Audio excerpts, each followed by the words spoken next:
We're now walking down to the lakeside with a crate of lagers under each arm and the keys to a speedboat, right? And I think, well, we're definitely going to die today. That's a given now. At least the alcohol will numb the pain of death.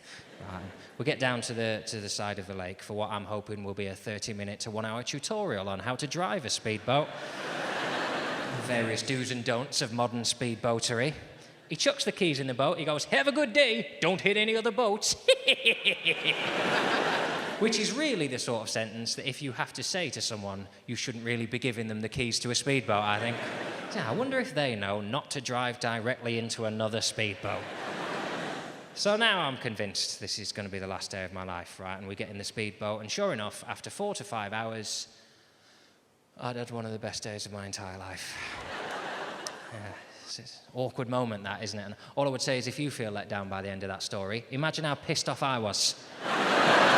I went out there in good faith to die in a horrific accident that day, and I had to climb off my little high horse and admit I'd had a lovely day and thank them for inviting me. It's the first time in my life I've been driven to do something I wouldn't have done on my own, and I've never laughed so much in my entire life. Me and my friend Nick pissing ourselves, right, which is good because we had a bit of an argument in the shop while they're sorting out the speedboat. He came up to me, and bear in mind I'm hungover, I'm tired. He said, "Oh, John, will you give me a hand? I want to buy a hat." I said, "Well, it seems like a sort of one-man job to me, that, if I'm honest. You buy a hat and then you've got the hat. That's hat purchase." And he said, no, it's $30, a lot to spend on a hat, you see. And I said, well, it is, but then the price of the hat is the thing you pay to get the hat. You know, it fluctuates, but it's the same deal, really. And he said, no, I just want to make sure I'm still going to be wearing in England. You know, I want to wear it when we get back. And I said, well, they're not going to take it off you at customs, are they? You know, unless it's made of knives, because that's a knife, then, you're thinking of. Not a hat. And he went, no, we take a picture of me in it so I can see what it looks like. And I'm really losing it now. It's going to look like whatever hat it is on your fucking head. You're 30, you must have a rough idea of what your head looks like now. Imagine the hat on top of it. So he drags me over there, I took the picture, I go, there you go, it looks like you in that fucking hat. Right. We get down to the boat, right, we get in, we put it in gear, we speed off. It flies off his head, he never sees it again. Genuinely one of the happiest moments of my entire life. I know that doesn't make me a good friend, but really an absolute highlight, if I'm honest.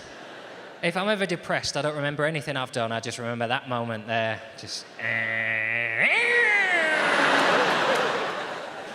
It's such an amazing day, though. I was laughing, I had a few beers, because I'm enjoying myself, right? I have a go driving the boat, right? And it genuinely is a real sort of a moment in my life where I think, I wonder how much in my life I've never done before that would have ended like this, really having fun, right? And to illustrate how much fun I'm having, right, we're more up in the middle of the lake and we eat some food and drink some beers, right, and I'm so excited, I rip my top off, right, now, I never expose my titties in this country, right, it's something of a rule I have, right, but out there, I just rip my top off, right, and I shout, "Spring break!" Just jump off the side of a boat into a lake, and I'm really enjoying myself, splashing around in the middle of the lake, on my own in America, feeling all independent, and then a fish touched me, I shit my pants,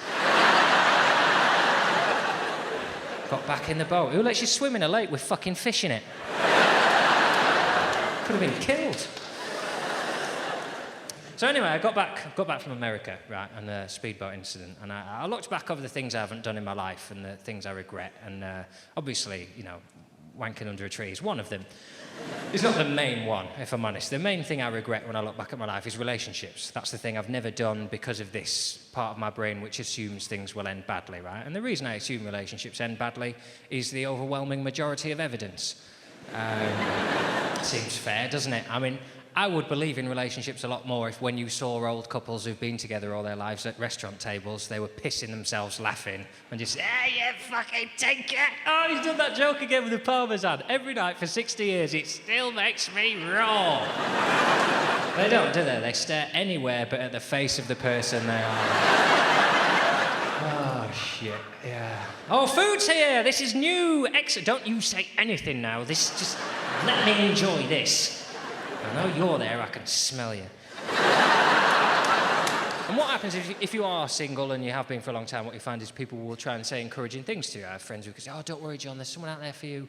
Oh, there's someone out there for you," right? Which is obviously lovely to hear, but what they don't seem to understand is what they're also saying implicitly in that sentence is, you are the one for someone else.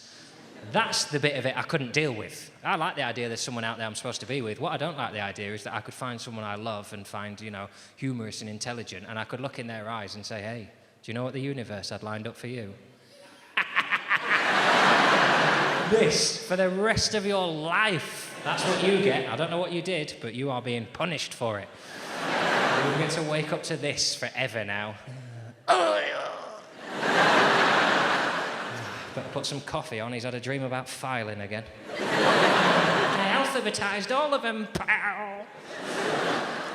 I just didn't want to be with anyone, right? And people could relentlessly trying to set you up. And I had one friend in particular kept saying, "Oh, John, I've got this friend. She's perfect for you." And I said, "Well, if she's a friend of yours, keep her away from me. How's that? Because I will ruin her life. And I don't want that to affect our friendship. If she's a friend, but you think, yeah, she's a friend, but I wonder what she'd look like crying.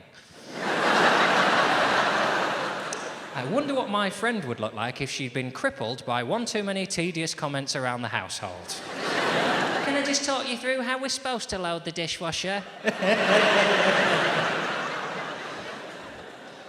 If that's the future you've got in mind for your friend, then you carry on with this little mission. But otherwise, leave me out of it. That's what I thought was fairest, right? But she didn't leave me out of it. What she did is then she introduced this person to all my other friends. So my other friends got on board and then had a house party and they all got on me at once. They said, "Oh, you should meet this girl, John." And then she said, "Oh, I'm telling you, John, you're going to end up marrying this girl." And that really pissed me off. Because she's mapped my entire life out there, hasn't she? With a girl I've never met before. She's basically saying, yeah, there's someone out there, John, who likes snooker and sandwich bags, and that's basically all you need, isn't it? Because there'll be no need for chemistry with you, because you're such a simple little twit. So I got really annoyed. I thought, right, I need to end this now. I need to put an end to all this. So I said, right, give me a number then. And they all got really excited, and I got a number, and they said, "Oh, do you want a name?" I said, "No, that'll do." I stored it in my phone as my wife. Look what a dickhead I am.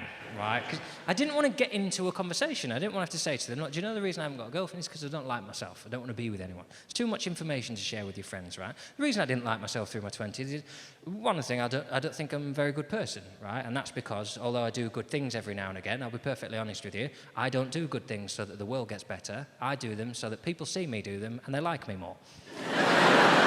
I'm happy to admit that. That is why I do most of the good things I do. And there'll be people in here who are like me, and you'll know you're like that, because every now and again you'll do a good thing by accident and nobody will notice. And you'll be pissed off. And that's not a sensible reaction, is it? Good people shouldn't think, what a fucking waste of time that was.